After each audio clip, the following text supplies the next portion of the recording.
Hey, welcome all my right thinkers. Thanks for tuning in to check out your boy P Funk. Thinking right out here in the lab. What I do? I know what's going on with this color thing here. I dug it. But it is what it is. Let's go. Excuse me. I got another lesson for you. Big piggybacking off the last lesson. Hope it won't be that long, but I got some good stuff for you. Let's go. Rightism, 25 rules to live by. Storytelling, story with a message, the message and the story for life. I give life lessons. You tune me receiving them. Numbers are looking good. I appreciate you. Let's do what we do. Right thinking mission, and that's what I'm on, is to enlighten, inspire, educate, and motivate you, the individual, to a higher spiritual level of enlightenment. Right thinkers way of life through mental and spiritual discipline daily will help and guide you to obtain your goal of spiritual enlightenment, aka know thyself. My mission, and I'm on it, is to get all my right thinkers to know themselves. If you claim to be a right thinker, you should be able to answer that question, and you should know thyself. So that's the goal for your right thinkers. That's my mission. Let's go. I'm here doing what I do for you. Let's go. Know thyself is the question I asked you. It's rhetorical, but if you know how to answer for yourself, tune in. I can help you with that. Again, that's what I do for you. A person who knows not and knows not that they know not, foolish, disregard them. A person who knows not and knows that they know not is simple. You teach them. That's why I do what I do for you. Appreciate you too. Stay tuned. I got you. A person who knows not and believes and think that they know is dangerous, avoid them. I do. A person who knows and knows not that they know, spiritually asleep. I can awaken them. I'm the spiritual alone. I'm here to wake you up with knowledge of self. A person who knows and knows that they know is wise. Follow them. All these persons reside in you. Right thing is know thyself. And to my yacht, be true. Boy, yeah, I'm still at it. Now let's talk about right thinkers. I didn't give you a little breakdown about yoga. I didn't broke down about the cover story. Now I'm going to take you to happiness. My boy got a record, George Clinton, not him, but my man Eddie Warrell, record called Happy to Have Happiness on Our Side. This is pretty much going to tell you about what happiness is. Let's go. Right thinking leads to right action. Right actions lead to happiness. When? While still alive. That's the caveat. Dead don't get you nothing. Everything you do have to be done before you pass away in this physical world. So, and what's this? This is the highest goal for right thinkers, which is what? To attain the heights of self-mastery. When you say, I know myself, that means you have mastery over yourself, your ego, your attitude, your emotions, all the things that make you have control over all of them. That's self-mastery. If you don't have that, you're not a self-master. You can claim what you want, but you can show. Masters show their mastery, not talk about it. So understand that. When you reach the heights of self-mastery while still alive, and what happened? In this way, life is what?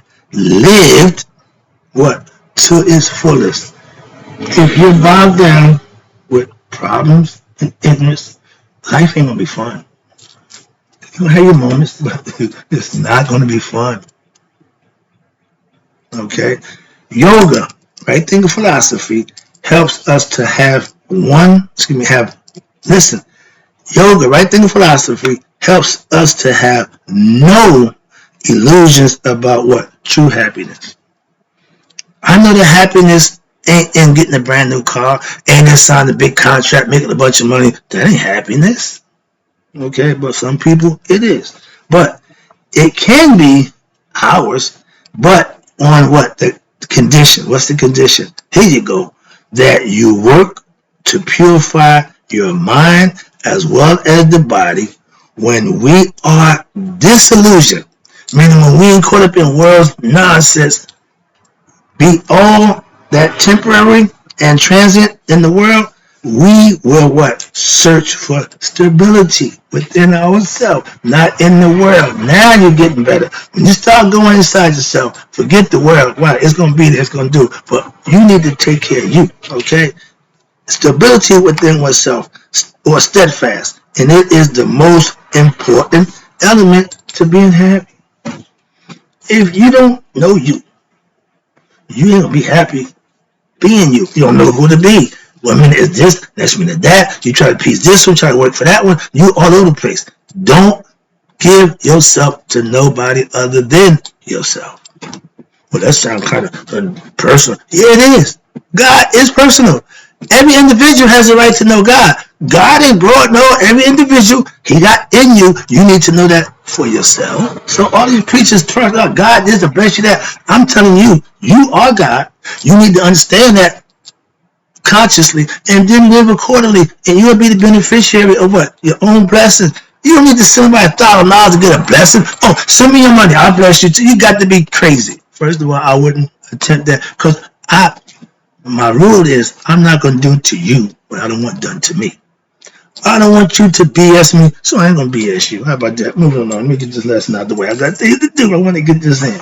Now, once true happiness, listen, once true happiness is actually found, what happened? It will never be lost. Once you know yourself, you ain't going to lose yourself. You're going to forget yourself. So that's what they're saying. Regardless of what, any situation, be it rich or poor, I still know me. I'm still blessed by God's grace and my lifestyle and understanding. It ain't how much I got and what I can get that makes me happy. Second, it don't make a difference, the situation, rich, poor, scorned, or famous, will be what? Above human frailties. When you get better at being you, you rise above the nonsense that you used to do. And we all know who and what we used to do, so I ain't got to sit and go to no. Make it personal. Better yourself. Self-improvement means just that. Improve yourself. If through ignorance, we don't know how to think right about things or what? How to act right and feel right, we will what? Become uneasy, afraid, and we'll be at the mercy of what? Every situation that arises in our life. Scared to death, not knowing how to handle the situation, wondering if it's going to be good or bad. It's never good. Watch this. Now, happiness is a state of what? Consciousness. Heaven has state of mind. Happiness, same thing. In a way of what? Understanding, right thinking, right feeling, and right behavior. It is an attitude, watch this, that each one of us can what? Learn through study and knowledge of what? A science which we can put into practice right here and now. Anything I give you, you can implement it in your life as soon as you get it, get the concept, get the understanding, and practice it. Simple as that. That's information. Useful information. I'm not just here to tell you a whole bunch of nonsense that don't equate to nothing.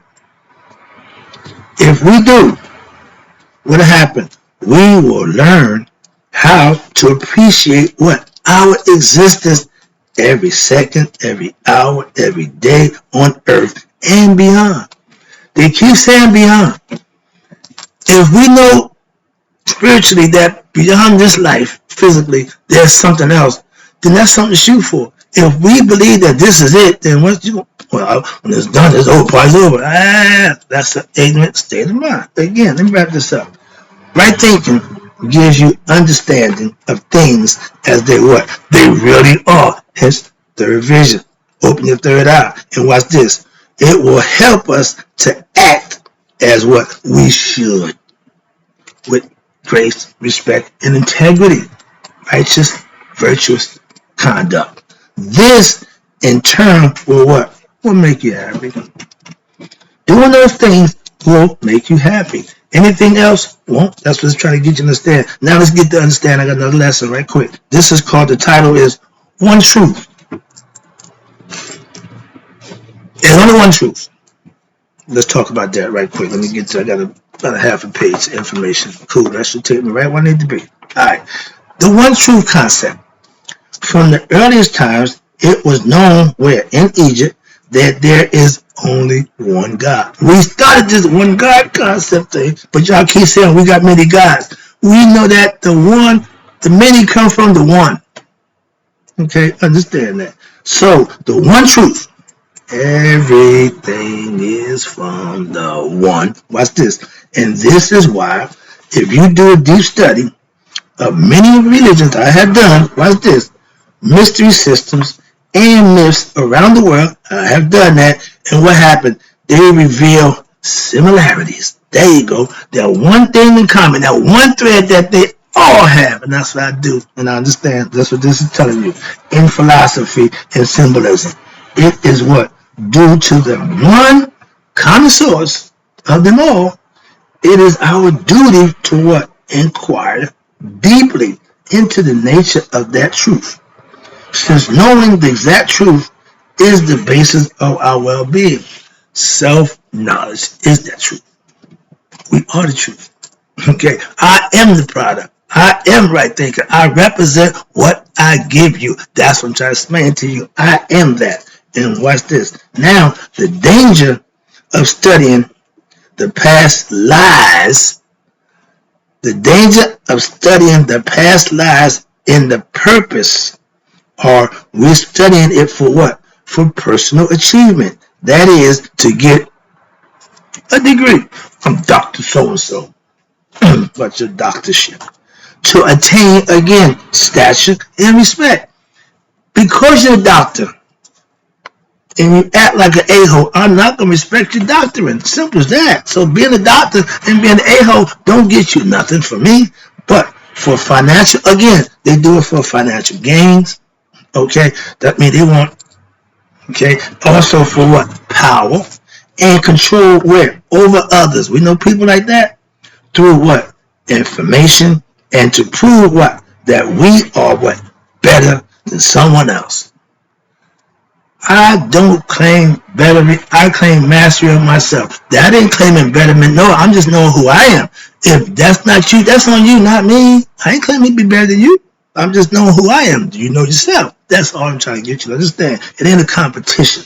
But watch this. You're not better than someone else, or to what? Understand what? And assist who? Others. I'm a giver. I teach. I give knowledge and information. Why? To help others. So that's my selfless service. And watch this. In the journey of life, the highest goal of service is to give a selfless service. Give of yourself to somebody else. And don't expect nothing in return. A lot of us, if we give of ourselves, oh, you're getting something in return. When I was a drug dealer, I knew that philosophy, but spiritual don't work that way. Watch this. So surely truth must be what? Our goal, as nothing else can really set us free. What they say? Truth shall set you free. But if you don't know the truth about yourself, you'll never be free. You're going to be in bondage. Your own self, you bond yourself with lies and illusions and delusions about what's going on. Not knowing thyself causes that ignorance. So let's go. Knowing thyself takes away being ignorant of thyself. So let me go wrap this up.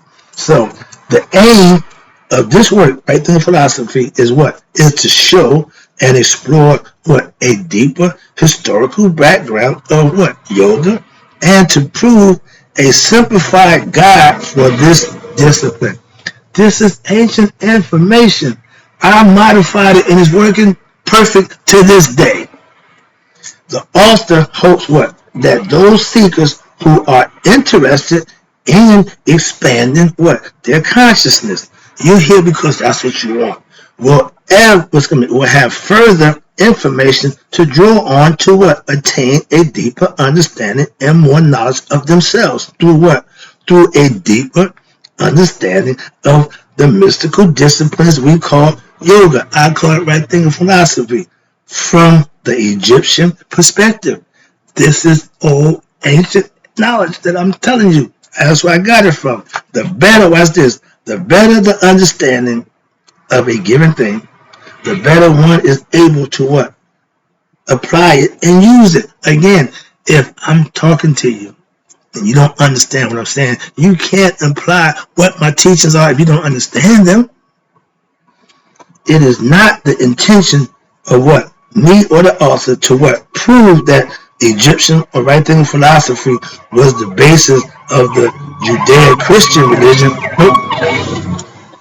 They're similar in concept, but they all got that one thing, thread, God. Okay? And watch this. This was shown long ago by who? Researchers such as who? Count Voynier, Gerald Massey, Charles Fitch, Albert Churchwell. I got Albert Churchwell work right here. Okay? Oh, that's Percival. Yeah, Percival. Okay, no, that Churchwell. Sorry about that. I got books by him too. All these guys were pioneers in giving information when we was in search of it. They laid it out for us. I just followed. So now I'm laying some out. That's my point. And watch this. Now that the final answers to what? To questions as to the origin of the mysteries and the mystical systems pales in comparison to what? To the more important point, which is what? The honest inquiry of every aspirant, right thinker, who is what? Devoted to know the truth for him or herself. If I don't have the truth and you're in search of the truth, I can't help you. I have the truth. So don't fear. This truth, watch this, and the truth I have this truth can only be known to what? One's heart. You have to hear it, interpret, understand it, and then use it. Watch this. Thus, this truth leads to the highest freedom, salvation from a what? A life of ignorance and misery, and put the end, here we go, to the cycle of what? Birth and death. With knowledge of self, spiritual awakening, you become anointed, you know thyself, you will go that away. Anything less than that, just understand that. Let's talk about what yoga means right here. Quick breakdown. It says Egyptian yoga, that's what we study. I'm about to get into that in a minute. But let me break this down. The yoga means what? Union. Between who? There you go. Your spiritual self and your physical self. That's the union you need to make. The heart, mind, coherence. Break it down for you real simple. The philosophy of yoga, aka right thinking, as espoused by what? Our ancient Egyptians, incorporated no less than 4 words whose exact meanings are equal to the Indian word yoga, which means spiritual union. Again, if you're going to contact God, you need to meditate. Why? That's the state of mind you have to be into to communicate. He tell you, still yourself. Meditation tell you, still yourself. Focus, concentrate, and listen. That's what it's all about. When you're praying, you're talking. Understand? So the 4 hieroglyphic symbols, I'm going to show you those I did somewhere, okay, are in front of the cover. Okay, this book, it presented the 4. Where they at? They was over here. Where they at? I see them somewhere. This is my other book. 1 second. But yeah, it said the 4 symbols in front of the cover represents the 4 words in Egyptian philosophy, which breaks out to mean yoga. And they are Nefer, meaning the heart and lungs, Sema, meaning the trachea and the windpipe, the lungs, and you got the Ankh, which signifies life, and you got Hotep, supreme peace. This all come down to yoga. Now, a more detailed examination of these symbols may be found in chapter 7. I'm going to give you that lesson too. It's called symbols. I got that for you. Let's get back to what Egyptian yoga. Let's work on Egyptian yoga right quick. The Egyptian language, and symbols provide the first historical record of yoga. Philosophy, it didn't start in India. And the religious literature, we put it down in writing. The Indian culture of the Indus Valley, they call it Dravidians, and the Harpians appear to have carried it on and expanded much of it to the intellectual expositions in the form of the Vedas, the Upanishads, the Puranas, and the Tataras, and the ancient spiritual texts of India. They had their views and concepts that they got from Egypt. They took it and cultivated it and made it their own. Moving on. Ancient Egyptian scripture shows that the Egyptians understood the singularity that which was called God, and further understood what? The timeless, formless, spaceless, sexless nature of God, from which time, form, space, and sex duality came into existence. In the physical body, in the spiritual realm, there is no need for none of that.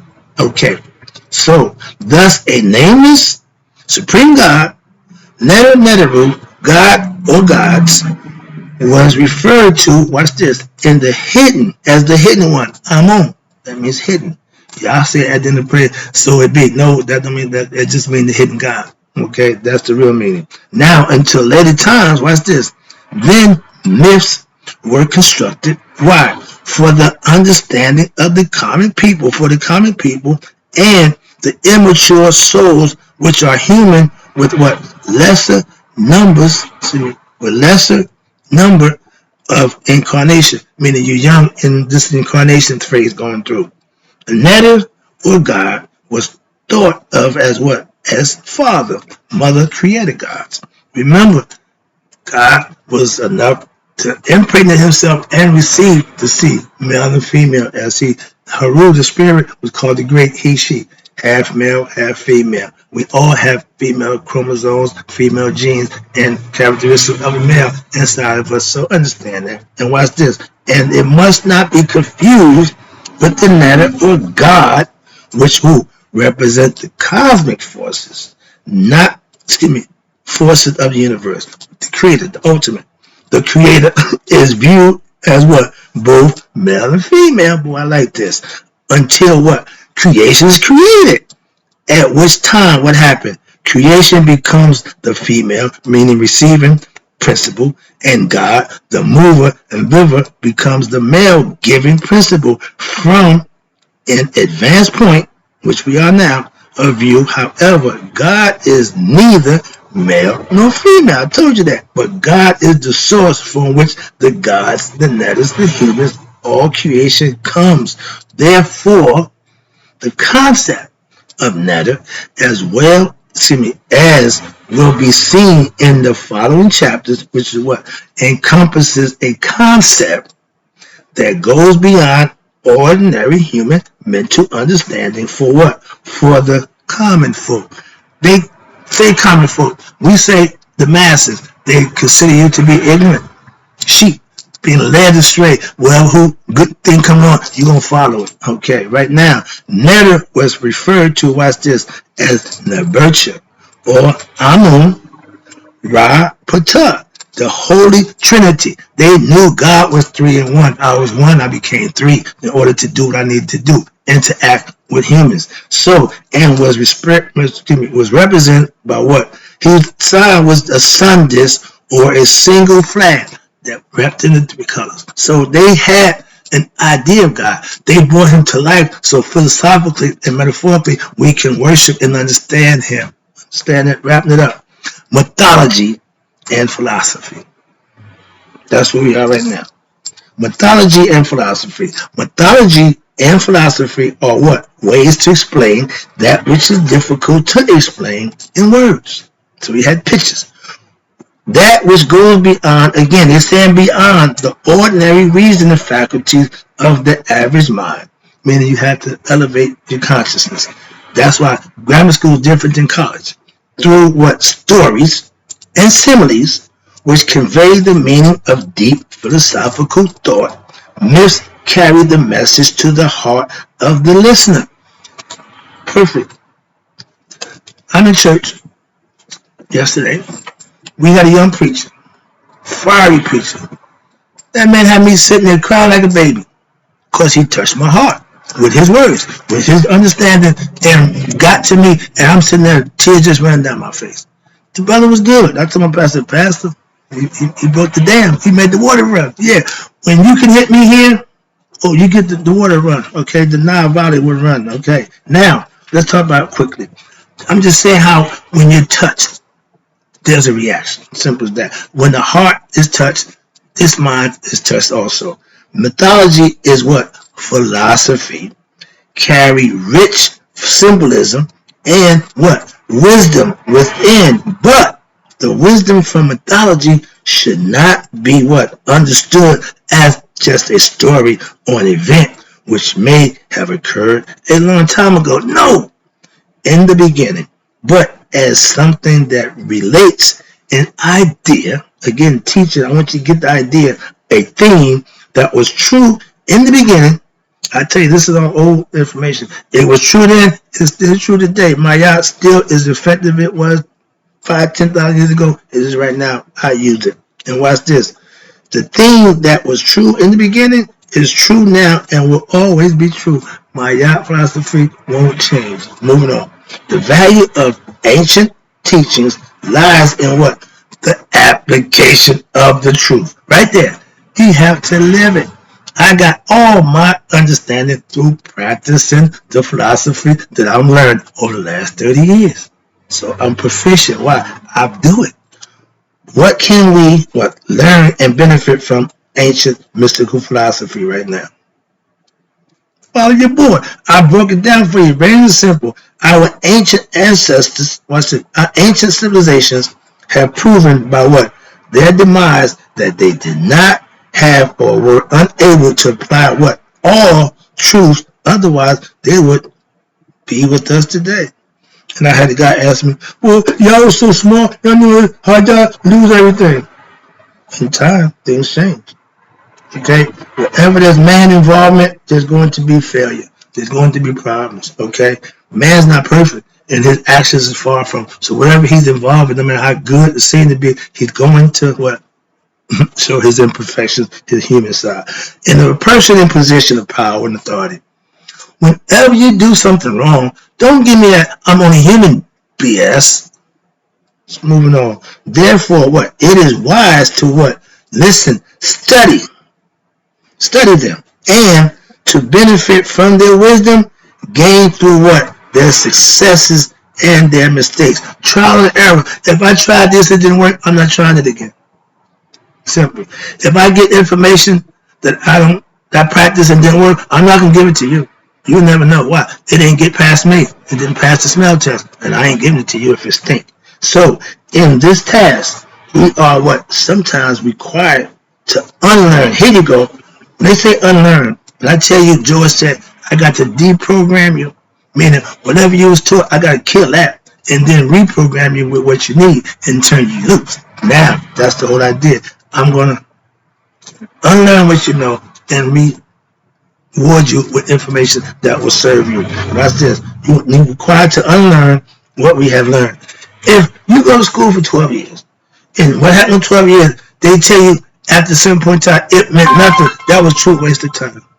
Okay? Understand that.